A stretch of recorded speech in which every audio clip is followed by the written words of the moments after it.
ਸਿੱਖ ਕੌਮ ਦੇ ਮਹਾਨ ਜਰਨੈਲ ਬਾਬਾ ਬੰਦਾ ਸਿੰਘ ਬਹਾਦਰ ਦੀ ਪਵਿੱਤਰ ਧਰਤੀ ਦੇ ਜਿੱਥੇ ਸ਼ਹੀਦਾਂ ਦਾ ਖੂਨ ਡੁੱਲਿਆ ਚੱਪੜਚਿੜੀ ਜੰਗੀ ਯਾਦ ਤੇ ਅਸੀਂ ਖੜੇ ਹਾਂ। ਸਾਡੇ ਨਾਲ ਨੇ ਚੱਪੜਚਿੜੀ ਦੇ ਸਾਬਕਾ ਸਰਪੰਚ ਸਰਦਾਰ ਜੋਰਾ ਸਿੰਘ ਭੁੱਲਰ ਜੀ, ਜਿਨ੍ਹਾਂ ਨੇ ਇੱਥੇ ਦੇ ਇਤਿਹਾਸ ਨੂੰ ਆਪਣੀ ਫੈਲਾਂ ਦੇ ਵਿੱਚ ਆਪਣੀ ਬੁੱਕਲ ਦੇ ਜਿਹੜਾ ਹੈਗਾ ਉਸ ਮੌਕੇ ਰੱਖਿਆ ਹੋਇਆ। ਅਸੀਂ ਜਾਣਦੇ ਹਾਂ ਇੱਥੋਂ ਦੀ ਧਰਤੀ ਦੀ ਪਵਿੱਤਰਤਾ ਅਤੇ ਇੱਥੇ ਮੁਗਲਾਂ ਨਾਲ ਸਿੰਘਾਂ ਵੱਲੋਂ ਲੜੀ ਗਈ ਜੰਗ ਦਾ ਸਾਰਾ ਇਤਿਹਾਸ ਸਾਡੇ ਨਾਲ ਮੌਜੂਦ ਨੇ ਜੋਰਾ ਸਿੰਘ ਭੁੱਲਰ ਜੀ। ਭੁੱਲਰ ਸਾਹਿਬ, ਤੁਹਾਡਾ ਸਵਾਗਤ ਹੈ। ਥੈਂਕ ਯੂ ਸਰ, ਬਹੁਤ ਬਹੁਤ ਧੰਨਵਾਦ ਤੁਹਾਡਾ। ਤੁਸੀਂ ਮੌਕਾ ਦਿੱਤਾ ਸਾਨੂੰ ਇੱਥੇ ਗੱਲ ਕਹਿਣ ਦਾ। ਮੈਂ ਤੁਹਾਡੇ ਨਾਲ ਸਭ ਤੋਂ ਜਿਹੜੀ ਪਹਿਲੀ ਗੱਲ ਕਿਸੇ ਕਰਨਾ ਚਾਹੁੰਦਾ ਇਹ ਹੈਗੀ ਕਿ ਅੱਜ ਤੱਕ ਇਸ ਇਤਿਹਾਸ ਨੂੰ ਕਿਉਂ ਨਹੀਂ ਸਾਂਭਿਆ। ਇਹ ਮੈਂ ਆਪਣੇ ਦਿਲ ਵਿੱਚ ਇਹ ਮੇਰੇ ਬਹੁਤ ਆਉਂਦੀ ਹੈ ਕਿ ਪਾਣੀਪਤ ਦੀ ਪਹਿਲੀ ਲੜਾਈ, ਦੂਜੀ ਲੜਾਈ ਤਾਂ ਹਰੇਕ ਚੈਪਟਰ ਦੇ ਵਿੱਚ ਹੈ, ਜਿੱਥੇ ਮਰਜ਼ੀ ਜਾ ਕੇ ਹਿਸਟਰੀ ਪੜ੍ਹ ਲਓ। ਪਰ ਐਡੀ ਵੱਡਾ ਜਿਹੜਾ ਯੁੱਧ ਹੋਇਆ ਜਿਹਦੇ ਨਾਲ ਸਿੱਖਾਂ ਦਾ ਰਾਜ ਭਾਗ ਸਥਾਪਿਤ ਹੋਇਆ ਪੰਜਾਬ ਦੇ ਵਿੱਚ, ਤੇ ਇਸ ਨੂੰ ਅਣਗੌਲਿਆਂ ਕਰਿਆਂ ਨੂੰ ਪਤਾ ਨਹੀਂ ਕਿੰਨੀ ਕੁ ਦੇਰ ਲੱਗੂਗੀ। ਹੋਰ ਮੇਰਾ ਖਿਆਲ ਹੈ ਹਾਲੇ ਸਮਾਂ ਇਜਾਜ਼ਤ ਨਹੀਂ ਦੇ ਰਿਹਾ। ਕੀ ਗੱਲ ਹੈ, ਇਹ ਤਾਂ ਸਭ ਤੋਂ ਪਹਿਲਾ ਚੈਪਟਰ ਬਣਨਾ ਚਾਹੀਦਾ ਸੀ, ਕਿਉਂਕਿ ਅੱਜ ਅਸੀਂ ਫਰੈਂਚ ਰੈਵੋਲਿਊਸ਼ਨ ਪੜ੍ਹਦੇ ਹਾਂ ਅਤੇ ਉਹਦੇ ਵਿੱਚ ਕਹਿੰਦੇ ਜੀ ਉਹਨਾਂ ਨੇ ਤਾਂ ਰਾਈਟ ਦਿੱਤਾ ਸੀ ਵੀ ਉਹ ਜਿਹੜਾ ਵਾਹੁਣ ਵਾਲਾ ਹੈਗਾ, ਜ਼ਮੀਨ ਵਾਹੁਣ ਵਾਲਾ ਹੈਗਾ, ਉਹ ਮਾਲਕ ਹੈ। ਪਰ ਸਾਡੇ ਬੰਦੇ ਬਹਾਦਰ ਨੇ ਤਾਂ ਕਿੰਨਾ ਪਹਿਲਾਂ ਇਸ ਗੱਲ ਨੂੰ ਧਰਤੀ 'ਤੇ ਸਿੱਧਾ ਕਰਕੇ ਦਿਖਾਇਆ ਵੀ ਜਿਹੜਾ ਵਾਹੀਕਾਰ ਹੈ ਉਹ ਮਾਲਕ ਬਣੂਗਾ ਜ਼ਮੀਨ ਦਾ। ਪਰ ਅਫਸੋਸ ਨਾਲ ਤੁਹਾਡੇ ਨਾਲ ਸਾਂਝੀ ਕਰ ਰਿਹਾ ਕਿ ਇਹ ਤਾਂ ਕੁਦਰਤ ਦਾ ਕ੍ਰਿਸ਼ਮਾ ਹੀ ਸਮਝੋ। ਇਹ ਬਾਈ ਜੀ ਖੜ੍ਹੇ ਨੇ ਸਾਡੇ ਨਾਲ, ਸੋਢੀ ਸਾਹਿਬ, ਅਤੇ 2009 ਵਿੱਚ ਜਦੋਂ ਸਰਕਾਰ ਨੇ ਕਿਹਾ ਵੀ ਇੱਥੇ ਗੋਲਫ ਕੋਰਸ ਬਣਾਉਣਾ, ਮੈਂ ਗੋਲਫ ਕੋਰਸ ਦਾ ਨਾਂ ਸੁਣ ਕੇ ਸਾਡੇ ਮਨ ਦੇ ਵਿੱਚ ਇੰਨੀ ਮੈਂ ਕਹੂੰਗਾ ਝਰਨਾਹਟ ਆਈ ਕਿ ਜਿੱਥੇ ਸਿੱਖਾਂ ਨੇ ਖੂਨ ਡੋਲਿਆ ਹੋਵੇ, ਕੁਰਬਾਨੀਆਂ ਕੀਤੀਆਂ ਹੋਣ ਅਤੇ ਇਤਿਹਾਸ ਸਿਰਜਿਆ ਹੋਵੇ, ਅਤੇ ਉੱਥੇ ਅੱਜ ਇਹ ਉੱਥੇ ਬੈਠ ਕੇ ਸ਼ਰਾਬਾਂ ਪੀਣਗੇ ਅਤੇ ਉੱਥੇ ਇਹ ਗੋਲਫ ਖੇਲਣਗੇ। ਅਤੇ ਉਹ ਇਸ ਜਿਹੜੀ ਮੈਂ ਕਹੂੰਗਾ ਵੀ ਜੇ ਵੱਡੀ ਗੱਲ ਇਹ ਹੋਈ ਹੈ ਕਿ ਸੋਢੀ ਸਾਹਿਬ ਮੇਰੇ ਨਾਲ ਖੜ੍ਹੇ ਨੇ, ਦਰਸ਼ਨ ਸਿੰਘ ਜੀ, ਅਤੇ ਇਹਨਾਂ ਨੇ ਸਭ ਤੋਂ ਪਹਿਲਾਂ ਜਿਹੜਾ ਆਰਟੀਕਲ ਇਸ ਸਥਾਨ ਬਾਰੇ ਹਾਈਲਾਈਟ ਕੀਤਾ ਅਤੇ ਇਹ ਸ਼ੇਅਰ ਇਹਨਾਂ ਨੂੰ ਜਾਂਦਾ ਹੈ। ਇਹ ਆਏ ਅਤੇ ਅਸੀਂ ਉੱਥੇ ਗੁਰਦੁਆਰੇ ਦੇ ਕੋਲ ਇਕੱਠੇ ਹੋ ਕੇ ਅਸੀਂ ਇਹਨਾਂ ਨੂੰ ਕਿਹਾ ਵੀ ਅਸੀਂ ਗੋਲਫ ਕੋਰਸ ਦਾ ਵਿਰੋਧ ਕਰਾਂਗੇ, ਅਤੇ ਇਹ 2009 ਦੀ ਗੱਲ ਹੈ।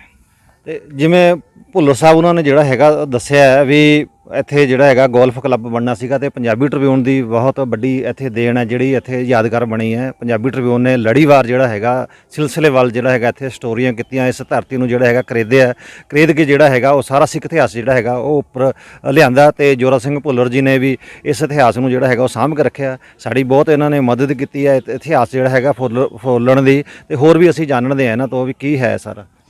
ਦੇਖੋ, ਸਭ ਤੋਂ ਵੱਡੀ ਗੱਲ ਤਾਂ ਇਹ ਹੈ ਕਿ ਜਿਹੜੀ ਇਹ ਅਨਈਵਨ ਬੈਟਲ ਸੀ, ਅਤੇ ਇੱਥੇ ਜਿਹੜੀ ਇਹ ਲੜਾਈ ਲੜੀ ਗਈ ਹੈ, ਕਿੱਥੇ ਪਾਸੇ ਇੱਕ ਔਰਗਨਾਈਜ਼ਡ ਫੋਰਸ ਹੋਵੇ ਜਿਹਦੇ ਕੋਲ ਤੋਪਾਂ ਹੋਣ, ਜਿਹਦੇ ਕੋਲ ਹਾਥੀ ਹੋਣ, ਜਿਹਦੇ ਕੋਲ ਘੋੜੇ ਵੀ ਹੋਣ, ਅਤੇ ਇੱਕ ਪਾਸੇ ਸਿਰਫ ਜਜ਼ਬੇ ਨਾਲ ਕਿ ਉਹ ਸਿੰਘ ਆਏ ਸੀ ਅਤੇ ਉਹ ਸਿੰਘ ਚਾਹੁੰਦੇ ਸੀ ਕਿ ਅਸੀਂ ਗੁਰੂ ਦੇ ਜਿਹੜੇ ਲਾਲ ਚਿਣੇ ਗਏ ਨੇ ਉਹਨਾਂ ਦਾ ਬਦਲਾ ਲੈਣਾ ਸ਼ਹਾਦਤ ਦਾ ਇਹਨਾਂ ਤੋਂ, ਅਤੇ ਉਹ ਇਸ ਦੇ ਵਿੱਚ ਜਿਹੜੇ ਸੀਗੇ ਮਰਨ ਮਿਟਣ ਵਾਲੇ ਸੀਗੇ।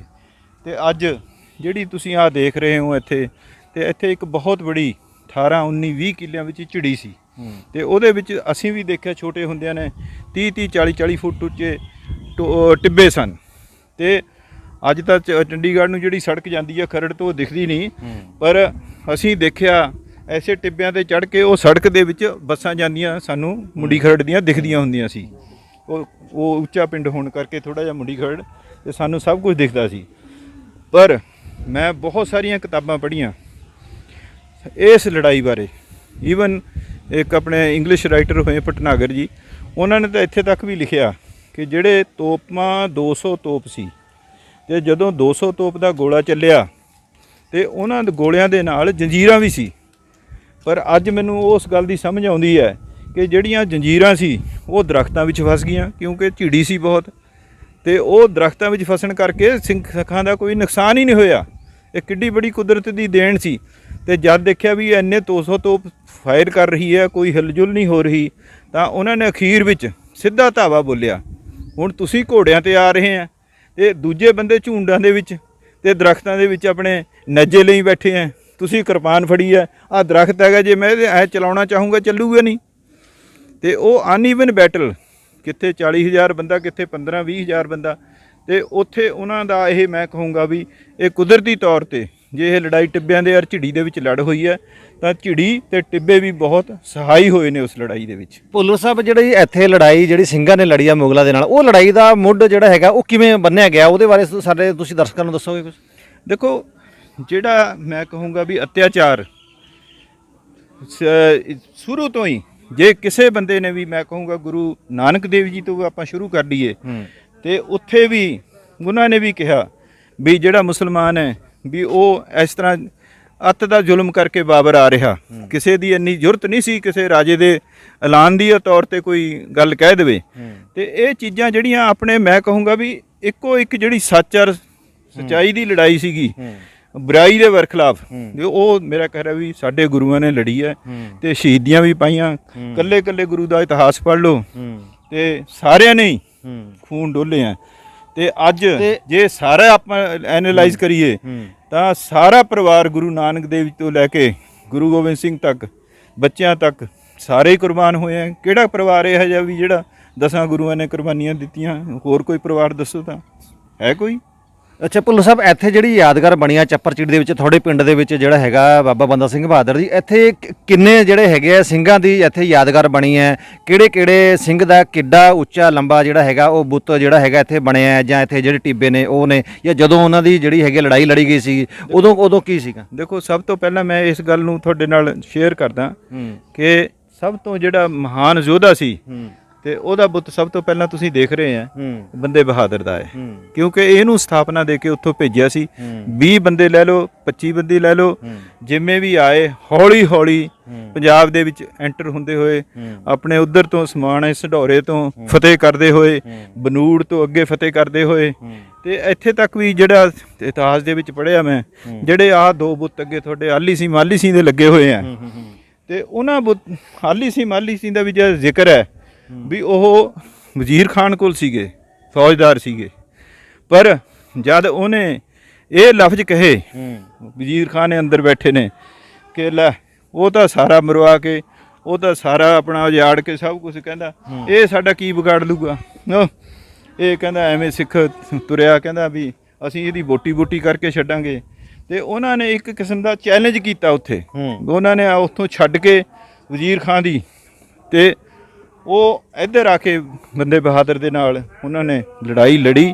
ਤੇ ਅੱਜ ਮੈਂ ਫਖਰ ਨਾਲ ਕਹਿਣਾ ਕਿ ਮੈਨੂੰ ਜਦ ਬਾਦਲ ਸਾਹਿਬ ਨੇ ਪੁੱਛਿਆ ਵੀ ਕਿਵੇਂ ਕੀ ਚਾਹੁੰਦੇ ਹੋ ਤੁਸੀਂ, ਮੈਂ ਕਿਹਾ ਵੀ ਸਾਡੇ ਸਿੰਘਾਂ ਦੇ ਜਿਹੜਿਆਂ ਨੇ ਸ਼ਹੀਦੀਆਂ ਪਾਈਆਂ, ਜਿਨ੍ਹਾਂ ਨੇ ਉਹ ਲੜਾਈ ਲੜੀ ਹੈ, ਉਹਨਾਂ ਦੇ ਬੁੱਤ ਇੱਥੇ ਸਥਾਪਿਤ ਹੋਣੇ ਚਾਹੀਦੇ। ਤੇ ਅੱਜ ਆਲੀ ਸਿੰਘ ਮਾਲੀ ਸਿੰਘ ਦੇ ਬੁੱਤ ਜੇ ਇੱਥੇ ਲੱਗੇ ਹੈ ਤਾਂ ਮੇਰਾ ਖਿਆਲ ਹੈ ਵੀ ਇਹਨਾਂ ਦੀ ਇਹ ਜਿਹੜੀ ਕੁਰਬਾਨੀ ਹੈ, ਇਹ ਬੰਦੇ ਬਹਾਦਰ ਦੇ ਨਾਲ ਉੱਥੇ 1716 ਦੇ ਵਿੱਚ ਦਿੱਲੀ ਦੇ ਵਿੱਚ ਹੈ ਜੀ, ਉੱਥੇ ਇਹਨਾਂ ਨੇ ਸ਼ਹੀਦੀ ਪ੍ਰਾਪਤ ਕੀਤੀ ਹੈ। ਕਿੱਡੀ ਬੜੀ ਗੱਲ ਹੈ, ਫਖਰ ਦੀ ਗੱਲ ਹੈ। ਤੇ ਅੱਜ ਮੈਂ ਮਾਣ ਨਾਲ ਤੁਹਾਡੇ ਸਾਹਮਣੇ ਕਹਿਣਾ ਕਿ ਉਸ ਪਿੰਡ ਦੇ 25 ਬੰਦੇ ਆਏ, ਕਹਿੰਦੇ ਵੀ ਤੁਸੀਂ ਸਾਡੇ ਪਿੰਡ ਦੇ ਜਿਹੜੇ ਜਰਨੈਲ ਸੀ ਉਹਨਾਂ ਦੇ ਬੁੱਤ ਸਥਾਪਿਤ ਕਰਦੇ, ਤੇ ਅਸੀਂ ਤਾਂ ਕੁਝ ਨਹੀਂ ਕਰ ਸਕੇ ਅੱਜ ਤੱਕ, ਤੇ ਸਾਡੇ ਤਾਂ ਸਿਰਫ ਅੰਗਰੇਜ਼ਾਂ ਨੇ 300 ਰੁਪਈਆ ਸਾਡੇ ਪਿੰਡ ਨੂੰ ਦਿੱਤਾ ਸੀ। ਪਰ ਇੱਕ ਜ਼ਿਕਰ ਮੈਂ, ਉਹਨਾਂ ਨੇ ਮੈਨੂੰ ਬੁਲਾਇਆ, ਮੈਂ ਉਹਨਾਂ ਦੇ ਪਿੰਡ ਗਿਆ, ਤੇ ਇੱਕ ਚੀਜ਼ ਮੈਂ ਦੇਖ ਕੇ ਹੈਰਾਨ ਰਹਿ ਗਿਆ ਉੱਥੇ ਕਿ ਇਹ ਜਿਹੜੇ ਦੋਨੇ ਸਿੰਘ ਨੇ ਇਹ 1716 ਵਿੱਚ ਸ਼ਹੀਦ ਹੋਏ ਨੇ, ਦਿੱਲੀ ਸ਼ਹੀਦ ਕੀਤੇ ਗਏ ਨੇ ਬੰਦੇ ਬਹਾਦਰ ਦੇ ਨਾਲ। ਪਰ 1766 ਵਿੱਚ ਵੱਡੀ ਗੱਲ ਇਹ ਹੋਈ ਕਿ ਇਹਨਾਂ ਦੇ ਪਿੰਡ ਜਾ ਕੇ ਇਹਨਾਂ ਦੇ ਖਾਨਦਾਨ ਵਿੱਚੋਂ ਮੁਸਲਮਾਨਾਂ ਨੇ ਬੰਦੇ ਲੱਭ ਕੇ ਉੱਥੇ ਬੋਹੜ ਦੇ ਦਰਖਤ ਨਾਲ ਟੰਗ ਕੇ ਪੁੱਠੀਆਂ ਖੱਲਾਂ ਲਾ ਕੇ ਮਾਰੇ ਹੈ। ਤੇ ਕਿੱਡੀ ਬੜੀ ਕੁਰਬਾਨੀ ਇਹਨਾਂ ਦੇ ਖਾਨਦਾਨ ਦੀ, ਔਰ ਉਹ ਕਿੰਨੇ ਜ਼ਾਲਮ ਸੀ ਦੂਜੇ ਪਾਸੇ, ਹੈ ਜੀ। ਤੇ ਅੱਜ ਉਹ ਫਕਰ ਤਾਂ ਮਹਿਸੂਸ ਕਰਦੇ ਪਿੰਡ ਵਾਲੇ, ਪਰ ਮੈਨੂੰ ਇਸ ਗੱਲ ਦਾ ਅਫਸੋਸ ਹੈ ਵੀ ਸਰਕਾਰ ਨੂੰ ਉੱਥੇ ਵੀ ਉਹਨਾਂ ਦੀਆਂ ਯਾਦਗਾਰਾਂ ਦੇ ਨਾਲ ਕੁਛ ਨਾ ਕੁਛ ਇਨਸਾਫ ਕਰਨਾ ਚਾਹੀਦਾ।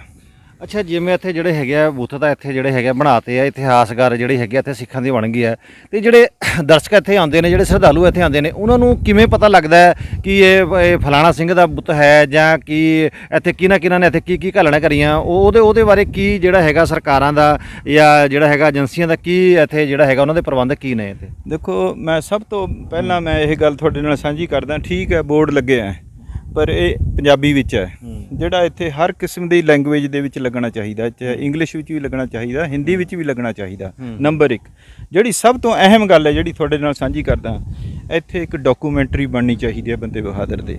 ਨਹੀਂ, ਜਿਹੜੀ ਮੇਰੀ ਗੱਲ ਸੁਣੋ, ਉਹ ਡਾਕੂਮੈਂਟਰੀ ਬਣੇ, ਉਹਦੇ ਵਿੱਚ ਸਾਰਾ ਇਤਿਹਾਸ ਆਵੇ ਕਿ ਬੰਦਾ ਬਹਾਦਰ ਕਿੱਥੇ ਜੰਮਿਆ ਸੀ, ਕਿੱਥੇ ਕਿੱਥੇ ਕਿਵੇਂ ਹੋਇਆ, ਕਿਵੇਂ ਉਹ ਕਿੱਥੋਂ ਲੜਾਈ ਲੜੀ ਹੈ, ਕਿੱਥੇ ਹੋਇਆ।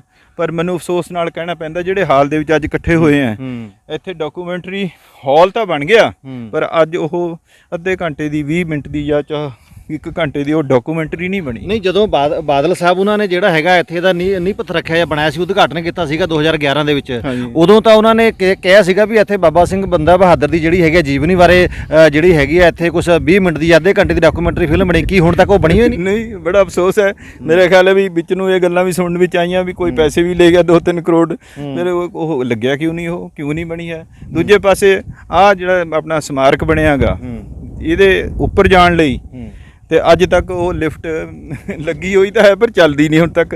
ਪਹਿਲਾਂ 10 ਸਾਲ ਲੱਗੀ ਹੋਈ ਨਹੀਂ ਹੈ। ਮਤਲਬ ਕਹਿਣ ਤੋਂ ਭਾਵ ਇਹ ਹੈ ਕਿ ਜਿਹੜੀ ਸਾਡੇ ਦੇਸ਼ ਦੀ ਸਭ ਤੋਂ ਉੱਚੀ ਇਮਾਰਤ ਹੈ ਫਤਿਹ ਬੁਰਜ 328 ਫੁੱਟ, ਉਹਨੂੰ ਅਜੇ ਤੱਕ ਲਿਫਟ ਹੀ ਨਹੀਂ ਜੁੜੀ। ਲੋਕ ਉੱਪਰ ਤੱਕ ਅਜੇ ਜਾ ਹੀ ਨਹੀਂ ਸਕੇ। ਤੇ ਕਿੱਡੀ ਮਤਲਬ ਇਹਦੇ ਵਿੱਚ ਊਣਤਾਈ ਹੈ। ਪਰ ਮੈਂ ਤਾਂ ਹੈਰਾਨ ਸੀਗਾ ਵੀ ਇਹ ਜਿਹੜੇ ਤੁਸੀਂ ਦੇਖ ਰਹੇ ਆ ਸੈਂਡ ਦੇ ਮਿਊਟ ਬਣੇ ਹੋਏ, ਇਹ ਹੇਠਾਂ ਤੋਂ ਇਸ ਤਰ੍ਹਾਂ ਬਣਨੇ ਸੀ ਜਿਵੇਂ ਉਹ ਫਸਟ ਨੰਬਰ ਤੇ ਬਣਿਆ ਹੋਇਆ ਜਿਹੜਾ ਹਾਲ ਬਣਿਆ ਹੋਇਆ, ਇਹ ਆਲ ਵੈਦਰ ਹੋਣੇ ਸੀਗੇ, ਟਨਲ ਕਨੈਕਟਡ ਹੋਣੇ ਸੀਗੇ। ਪਰ ਜਦ ਸਰਕਾਰ ਕੋਲ ਪੈਸਾ ਨਹੀਂ ਰਿਹਾ ਤਾਂ ਸਰਕਾਰ ਨੇ ਉੱਪਰ ਰੇਤਾ ਪਾ ਕੇ ਦੁਬਾਰਾ ਬੁੱਤ ਖੜੇ ਕਰਤੇ। ਅੱਛਾ, ਇੱਕ ਭੁੱਲਰ ਸਾਹਿਬ ਇਹਦੇ 'ਚ ਇਹ ਵੀ ਜਿਹੜੀ ਹੈਗੀ ਸਰਕਾਰਾਂ ਦੀ ਕਮੀ ਜਿਹੜੀ ਕਿਤੇ ਨਾ ਕਿਤੇ ਜਿਹੜੀ ਹੈ ਸਾਨੂੰ ਰੜਕਦੀ ਹੈ ਸ਼ੁਰੂ ਤੋਂ ਹੀ। ਪਹਿਲਾਂ ਗਮਾਡਾ ਦੇ ਕੋਲ ਸੀਗਾ, ਇਹ ਸਰਕਾਰ ਦੇ ਕੋਲ ਸੀ, ਸਰਕਾਰ ਨੇ ਸ਼੍ਰੋਮਣੀ ਕਮੇਟੀ ਨੂੰ ਅਜੇ ਤੱਕ ਨਹੀਂ ਸੌਂਪਿਆ, ਜਦ ਕਿ ਜਿਹੜੀ ਹੈਗੀ ਆ ਸਿੱਖ ਇਤਿਹਾਸ ਦਾ ਜਿਹੜਾ ਹੈਗਾ ਜਿੰਮਾ ਐਜੀਪੀਸੀ ਲੈਂਦੀ ਹੈ, ਸਰਕਾਰ ਦੀ ਵੀ ਪੂਰੀ ਜ਼ਿੰਮੇਵਾਰੀ ਬਣਦੀ ਹੈ। ਸਰਕਾਰਾਂ ਨੇ ਵੀ ਜਿਹੜੀ ਹੈਗੀ ਆ ਇਹਦੇ ਵਾਸਤੇ ਜਿਹੜਾ ਹੈਗਾ ਕੋਈ ਐਫਰਟਸ ਨਹੀਂ ਕੀਤੇ। ਹਾਲਾਂਕਿ ਪਿਛਲੀ ਕਾਂਗਰਸ ਸਰਕਾਰ ਦੇ ਵਿੱਚ ਨਵਜੋਤ ਸਿੰਘ ਸਿੱਧੂ ਕੋਲ ਜਿਹੜਾ ਹੈਗਾ ਸੈਰ ਸਪਾਟਾ ਡਿਪਾਰਟਮੈਂਟ ਸੀਗਾ, ਉਹ ਵੀ ਇੱਥੇ ਆ ਕੇ ਗਏ ਸੀਗੇ ਤੇ ਉਹਨਾਂ ਨੇ ਬੜੇ ਦਾਅਵੇ ਕੀਤੇ ਸੀਗੇ ਵੀ ਜਿਹੜਾ ਹੈਗਾ ਅਸੀਂ ਇਹਦੀ ਚੱਪੜਚਿੜੀ ਨੂੰ ਜਿਹੜਾ ਹੈਗਾ ਇੱਕ ਸੈਰ ਸਪਾਟਾ ਜਿਹੜਾ ਹੈਗਾ ਹੱਬ ਕੇਂਦਰ ਵਜੋਂ ਜਿਹੜਾ ਹੈਗਾ ਅਸੀਂ ਇਹਨੂੰ ਵਿਕਸਿਤ ਕਰਾਂਗੇ। ਉਸ ਦੇ ਬਾਵਜੂਦ ਵੀ ਕੁਝ ਨਹੀਂ ਹੋਇਆ ਇੱਥੇ। ਮੇਰਾ ਖਿਆਲ ਹੈ ਵੀ ਵੱਡੀ ਗੱਲ ਤਾਂ ਇਹੀ ਹੈ ਵੀ ਕਿਸੇ ਨੇ ਇਤਿਹਾਸ ਨੂੰ, ਜਿਹੜਾ ਸਿੱਖਾਂ ਦਾ ਇਤਿਹਾਸ ਹੈ, ਉਹਨੂੰ ਹਲੇ ਤੱਕ ਮੈਂ ਕਹੂੰਗਾ ਵੀ ਕੋਈ ਚੈਪਟਰ ਹੀ ਨਹੀਂ ਬਣਿਆ। ਜਦ ਤੱਕ ਇਹ ਆਪਣੀਆਂ ਕਿਤਾਬਾਂ ਦੇ ਵਿੱਚ ਆਪਣੇ ਇਹਨਾਂ ਸਾਰੀਆਂ ਚੀਜ਼ਾਂ ਵਿੱਚ ਜਿੱਥੇ ਆਪਣਾ ਸਟੱਡੀ ਕਰਦੇ ਆਪਾਂ, ਉਹਨਾਂ ਇੰਸਟੀਟਿਊਸ਼ਨਾਂ ਵਿੱਚ ਇਹ ਚੀਜ਼ ਨਹੀਂ ਜਾਂਦੀ, ਉਦੋਂ ਤੱਕ ਲੋਕਾਂ ਨੂੰ ਅਵੇਅਰਨੈਸ ਨਹੀਂ ਹੋਣੀ। ਅੱਜ ਇੱਥੇ ਕੋਈ ਬੰਦਾ ਆਉਂਦਾ, ਉਹ ਕੀ ਦੇਖਦਾ? ਅੱਜ ਤੱਕ ਜਦ ਕੋਈ ਚੀਜ਼ ਇੱਥੇ ਆਪਾਂ ਨੇ ਲੈਬੋਰੇਟ ਹੀ ਨਹੀਂ ਕੀਤੀ, ਜਦ ਕਿਸੇ ਦੀ ਜੀਵਨੀ ਬਾਰੇ ਆਪਾਂ ਨੇ ਦੇਖਿਆ ਹੀ ਨਹੀਂ, ਤਾਂ ਆਪਣਾ ਕਹਿੰਦਾ ਚਲੋ ਬੰਦੇ ਬਹਾਦਰ ਦਾ ਬੁੱਤੇ ਦੇਖ ਆਉਂਦੇ ਆ। ਫਿਰ ਉਹਦੀ ਕੁਰਬਾਨੀ ਬਾਰੇ, ਉਹਦੀ ਲੜਾਈਆਂ ਬਾਰੇ, ਉਹਦੇ ਇਤਿਹਾਸ ਬਾਰੇ ਕਿਤੇ ਵੀ ਨਹੀਂ ਹੈ। ਹੁਣ ਕਿੱਡੀ ਬੜੀ ਗੱਲ ਹੈ ਵੀ ਉਹਨਾਂ ਨੂੰ ਉੱਥੇ ਸ਼ਹੀਦ ਕਰਨ ਲੱਗਿਆ ਨੂੰ ਉਹਦੇ ਬੱਚੇ ਦਾ ਕਾਲਜਾ ਕੱਢ ਕੇ ਉਹਦੇ ਮੂੰਹ ਵਿੱਚ ਪਾਇਆ। ਫਿਰ ਇਹੋ ਜਿਹੀਆਂ ਚੀਜ਼ਾਂ ਜਿਹੜੀਆਂ ਕਿ ਇਤਿਹਾਸ ਦਾ ਪੰਨਾ ਬਣਨੀਆਂ ਚਾਹੀਦੀਆਂ, ਪਰ ਅੱਜ ਉਹ ਵਿਰਸੇ ਤੋਂ ਆਪਾਂ ਟੁੱਟਦੇ ਜਾ ਰਹੇ ਰੋਜ਼ ਦਿਨ ਪਰ ਦਿਨ। ਹੁਣ ਇੱਥੇ ਜੇ ਆਉਂਦੇ ਵੀ ਹੈ ਲੋਕ ਸਿਰਫ ਆਪਣਾ ਮੈਂ ਕਹੂੰਗਾ ਵੀ ਸਿੱਖ ਇਤਿਹਾਸ ਨੂੰ ਤਾਂ ਦੇਖਣ ਹੀ ਨਹੀਂ ਆਉਂਦੇ। ਉਹ ਤਾਂ ਜਿਹੜੇ ਕਾਲਜਾਂ ਦੇ ਬੱਚੇ ਉਹ ਸ਼ਾਮ ਨੂੰ ਆ ਕੇ ਗੇੜਾ ਮਾਰ ਕੇ ਆਪਣਾ ਚਲੇ ਜਾਂਦੇ। ਮਤਲਬ ਇਹ ਸਿੱਖ ਕੌਮ ਦੀ, ਸਾਡੇ ਸਮਾਜ ਦੀ ਬਦਕਿਸਮਤੀ ਅਸੀਂ ਉਹਨੂੰ ਕਹੀਏ ਵੀ ਇਹ ਗੇੜੀ ਰੂਟ ਬਣ ਗਿਆ ਇਹ। ਯੈਸ ਇਹ ਗੇੜੀ ਇਹ ਬਣ ਗਿਆ। ਹੁਣ ਮੈਂ ਤਾਂ ਕਹੂੰਗਾ ਕਿ ਸਰਕਾਰ ਨੂੰ ਇਸ ਪ੍ਰਤੀ ਧਿਆਨ ਦੇਣਾ ਚਾਹੀਦਾ ਤੇ ਹਰ ਕੋਈ ਬੰਦਾ ਜਿਹੜਾ ਇੱਥੇ ਆਉਂਦਾ ਉਹਨੂੰ ਪੂਰਾ ਇਤਿਹਾਸ ਦੀ ਜਾਣਕਾਰੀ ਹੋਣੀ ਚਾਹੀਦੀ ਹੈ। ਤੇ ਅੱਜ ਵੀ ਜਿਹੜਾ ਅਸਲੀ ਇੱਥੇ ਦਾ ਹੋ ਸੀ, ਮੈਂ ਬਹੁਤ ਉਸ ਟਾਈਮ ਵੀ ਤੁਹਾਡੇ ਨਾਲ ਸਹਿਮਤ ਸੀਗਾ ਤੇ ਉਹਨਾਂ ਨੂੰ ਕਹਿੰਦਾ ਵੀ ਰਿਹਾ ਵੀ ਉਹ ਜੰਗਲ ਨੂੰ ਵੀ ਉਸ ਤਰ੍ਹਾਂ ਰੱਖੋ, ਨਵੇਂ ਦਰਖਤ ਨਾ ਲਾਓ। ਪਰ ਪਤਾ ਨਹੀਂ ਕਿਉਂ ਨਹੀਂ ਉਹ ਝਿੜੀ ਦਾ ਇੱਕ ਛੋਟਾ ਜਿਹਾ ਪੋਰਸ਼ਨ ਰਿਹਾ ਬਸ। ਕੀ ਹੈਗਾ ਜਿਹੜਾ ਇੱਥੇ ਆਹ ਚੀਜ਼ ਦਿਖ ਰਹੀ ਹੈ ਭੁੱਲਰ ਸਾਹਿਬ, ਇਹ ਕੀ ਹੈ? ਇਹਦੇ ਬਾਰੇ ਸਾਡੇ ਦਰਸ਼ਕਾਂ ਨੂੰ ਦੱਸੋਗੇ ਇਹਦੇ ਬਾਰੇ ਕੀ ਹੈ? ਇਹ ਥੋੜਾ ਜਿਹਾ ਪਾਰਟ ਹੈ ਜਿਹੜਾ ਦਰਖਤਾਂ ਦਾ, ਇਹ ਉਸ ਤਰ੍ਹਾਂ ਪੁਰਾਣਾ ਝਿੜੀ ਰੱਖੀ ਗਈ ਆ। ਹਾਲਾਂਕਿ ਇਹ ਮਤਲਬ ਪਹਿਲਾਂ ਇਦਾਂ ਦੇ ਦਰਖਤ ਸੀਗੇ ਇੱਥੇ। 20 ਏਕੜ ਵਿੱਚ ਸੀਗੀ, ਉਹ ਨੈਚੁਰਲ ਟਰੀ ਸੀਗੇ। ਹੁਣ ਤਾਂ ਆਪਾਂ ਪਲਾਂਟੇਸ਼ਨ ਦੂਜੇ ਦਰਖਤਾਂ ਦੀ ਕੀਤੀ ਆ, ਪਰ ਉਹ ਜਿਹੜੇ ਸੀਗੇ ਨੈਚੁਰਲ ਸੀਗੇ ਤੇ ਉਹ ਐਵਰ ਲਾਸਟਿੰਗ ਸੀਗੇ। ਹਾਂਜੀ, ਤੇ ਹੁਣ ਵੀ ਚਲੋ ਮੈਂ ਇਸ ਗੱਲ ਨਾਲ ਸਹਿਮਤ ਹਾਂ ਕਿ ਸਰਕਾਰ ਨੇ ਜੇ ਇਸ ਨੂੰ ਉਸਾਰਿਆ ਤਾਂ ਮੇਰਾ ਹੁਣ ਵੀ ਤੁਹਾਡੇ ਸਰਕਾਰ ਦੇ ਕੰਨੀ ਇਹ ਗੱਲ ਪਾਉਣਾ ਚਾਹੁੰਦਾ ਕਿ ਜਿਹੜੇ ਵਿਰਾਸਤਾਂ ਹੈਗੀਆਂ, ਜੇ ਇਹਨਾਂ ਵਿਰਾਸਤਾਂ ਨੂੰ ਦੇਖਣ ਆਉਣ ਵਾਲੇ ਲੋਕਾਂ ਦੇ ਮਨਾਂ ਦੇ ਵਿੱਚੋਂ ਇਹ ਗੱਲ ਜਾਣੀ ਚਾਹੀਦੀ ਹੈ ਵੀ ਹਾਂ ਵੀ ਇਹਦਾ ਕੋਈ ਮਕਸਦ ਹੈ, ਇਹਦਾ ਬਣਾਉਣ ਦਾ ਕੋਈ ਮਕਸਦ ਹੈ। ਤੇ ਸਾਰੀ ਹਿਸਟਰੀ ਬੰਦੇ ਬਹਾਦਰ ਦੀ, ਉਹਦੇ ਜਨਮ ਤੋਂ ਲੈ ਕੇ ਅਖੀਰ ਤੱਕ ਡਾਕੂਮੈਂਟਰੀ ਬਣਨੀ ਚਾਹੀਦੀ ਹੈ। ਤੇ ਆਹ ਜਿਹੜਾ ਸਮਾਰਕ ਹੈ ਤੇ ਇਹਦਾ ਬਕਾਇਦਾ ਜਿਵੇਂ ਇਹਦੇ ਉੱਪਰ ਜਾਣ ਲਈ ਸਾਧਨ, ਜਿਹੜਾ ਪਤਾ ਨਹੀਂ ਕੀ ਗੱਲ 11 ਸਾਲ ਹੋ ਗਏ ਇੱਕ ਲਿਫਟ ਨਹੀਂ ਲੱਗ ਸਕੀ ਹੁਣ ਤੱਕ। ਕਿਹਨੂੰ ਜ਼ਿੰਮੇਵਾਰ ਮੰਨਦੇ ਹੋ ਤੁਸੀਂ ਇਹ? ਤੇ ਇਹਦੇ ਵੀ ਤਾਂ ਸਾਰਾ ਸਰਕਾਰ ਦਾ ਹੀ ਦੋਸ਼ ਹੈ। ਜੋ ਆਮ ਪਬਲਿਕ ਦਾ ਕੋਈ ਦੋਸ਼ ਨਹੀਂ ਹੈ, ਨਾ ਉਹ ਅਗਲਾ ਕੋਈ ਕਰ ਸਕਦਾ। ਤੇ ਇਹ ਤਾਂ ਸਰਕਾਰ ਨੂੰ ਪ੍ਰਮੁੱਖ ਤੌਰ ਤੇ ਅੱਗੇ ਆ ਕੇ ਇਹਨੂੰ ਚੀਜ਼ਾਂ ਨੂੰ ਸੰਭਾਲਣਾ ਚਾਹੀਦਾ, ਕਰਨਾ ਚਾਹੀਦਾ, ਜੇ ਇਤਿਹਾਸ ਨੂੰ ਸਾਂਭਣਾ ਪੰਜਾਬ ਦੇ ਨੂੰ। ਓਕੇ ਪਿਆਰੇ ਦਰਸ਼ਕੋ, ਤੁਸੀਂ ਦੇਖਿਆ ਸਾਡੇ ਨਾਲ ਸਾਬਕਾ ਸਰਪੰਚ ਜੋਰਾ ਸਿੰਘ ਭੁੱਲਰ ਜੀ ਨਾਲ ਅਸੀਂ ਗੱਲ ਕਰ ਰਹੇ ਸੀਗੇ। ਪਿੱਛੇ ਤੁਸੀਂ ਦੇਖ ਰਹੇ ਹੋ 300 ਫੁੱਟ ਜਿਹੜਾ ਹੈਗਾ ਦੇਸ਼ ਦਾ ਸਭ ਤੋਂ ਉੱਚਾ 300 ਫੁੱਟ ਫਤਿਹ ਬੁਰਜ ਜਿਹੜਾ ਹੈਗਾ, 328 ਫੁੱਟ ਜਿਹੜਾ ਹੈਗਾ ਬੁਰਜ ਇਹ ਦੇਸ਼ ਦਾ ਸਾਡੇ ਦਾ ਹੈਗਾ। ਲੇਕਿਨ ਬਦਕਿਸਮਤੀ ਇਹ ਹੈਗੀ ਹੈ, ਸਰਕਾਰਾਂ ਦੀ ਨਲਾਇਕੀ ਆਪਾਂ ਇਹਨਾਂ ਨੂੰ ਕਹਿ ਲਈਏ, ਸ਼੍ਰੋਮਣੀ ਕਮੇਟੀ ਦੀ ਨਲਾਇਕੀ ਇਹਨਾਂ ਨੂੰ ਆਪਾਂ ਕਹਿ ਲਈਏ ਕਿ ਹੁਣ ਤੱਕ ਇਸ 328 ਫੁੱਟ ਉੱਚੇ ਫਤਿਹ ਬੁਰਜ ਨੂੰ ਲਿਫਟ ਨਹੀਂ ਜੋੜੀ, ਜਿਸ ਕਰਕੇ ਜਿਹੜਾ ਹੈਗਾ ਜੋ ਵੀ ਇੱਥੇ ਦਰਸ਼ਕ ਆਉਂਦਾ ਹੈ, ਜੋ ਵੀ ਇੱਥੇ ਜਿਹੜਾ ਹੈਗਾ ਸ਼ਰਧਾਲੂ ਇੱਥੇ ਆਉਂਦਾ ਹੈ ਦਰਸ਼ਨਾਂ ਵਾਸਤੇ, ਇਸ ਇਤਿਹਾਸਕਾਰ ਦੇ ਵਾਸਤੇ ਆਉਂਦਾ, ਉਹ ਥੱਲੋਂ ਹੀ ਜਿਹੜਾ ਹੈਗਾ ਗੇੜੀ ਮਾਰ ਕੇ ਬੁੱਤ ਦੇਖ ਕੇ ਜਿਹੜਾ ਹੈਗਾ ਚਲਾ ਜਾਂਦਾ। ਅਜੇ ਤੱਕ ਬਾਬਾ ਬੰਦਾ ਸਿੰਘ ਬਹਾਦਰ ਦੀ ਜੀਵਨੀ ਬਾਰੇ ਕੋਈ ਅੱਧੇ ਘੰਟੇ ਦੀ ਜਾਂ 20 ਮਿੰਟ ਦੀ ਡਾਕੂਮੈਂਟਰੀ ਫਿਲਮ, ਜਿਵੇਂ ਕਿ ਸਰਕਾਰ ਨੇ ਕਿਹਾ ਸੀਗਾ ਇਹਦਾ ਉਦਘਾਟਨ ਕਰਨ ਵੇਲੇ ਵੀ ਅਸੀਂ ਇਹ ਬਣਾਵਾਂਗੇ, ਉਹ ਵੀ ਨਹੀਂ ਬਣ ਸਕੀ। ਕਿਤੇ ਨਾ ਕਿਤੇ ਜਿਹੜਾ ਹੈਗਾ ਸੰਗਤ ਦੇ ਵਿੱਚ ਤੇ ਜਿਹੜੇ ਇੱਥੇ ਦਰਸ਼ਕ ਹੈ ਉਹ ਉਹਨਾਂ ਦੇ ਵਿੱਚ ਜਿਹੜਾ ਮਨਾਂ ਦੇ ਵਿੱਚ ਰੋਸ ਹੈ ਵੀ ਇਹ ਜਿਹੜੀ ਯਾਦਗਾਰ ਹੈਗੀ ਹੈ ਸਿੱਖ ਕੌਮ ਦੇ ਉਸ ਮਹਾਨ ਜਰਨੈਲ ਦੀ, ਉਸ ਦੀ ਸਹੀ ਤਰੀਕੇ ਦੇ ਨਾਲ ਜਿਹੜੀ ਹੈਗੀ ਆ ਸਾਂਭ ਸੰਭਾਲ ਨਹੀਂ ਕੀਤੀ ਗਈ ਅਤੇ ਨਾ ਹੀ ਹੋ ਰਹੀ ਹੈ। ਦੇਖਦੇ ਹਾਂ ਸਰਕਾਰ ਨੂੰ ਜਿਹੜੀ ਹੈਗੀ ਹੈ ਸਾਡੀ ਇਸ ਕੋਸ਼ਿਸ਼ ਤੋਂ ਜਿਹੜੀ ਹੈਗੀ ਆ ਸ਼ਾਇਦ ਸਰਕਾਰ ਦੀ ਗੂੜੀ ਨੀਂਦ ਤੋਂ ਜਾਗੇ ਤੇ ਇਹ ਜਿਹੜੀ ਹੈਗੀ ਆ ਇਸ ਇਤਿਹਾਸ ਨੂੰ ਜਿਹੜਾ ਹੈਗਾ ਸਾਂਭਣ ਦੇ ਵਿੱਚ ਸਰਕਾਰ ਕੋਈ ਹੋਰ ਠੋਸ ਜਿਹੜਾ ਹੈਗਾ ਉਪਰਾਲਾ ਕਰੇ।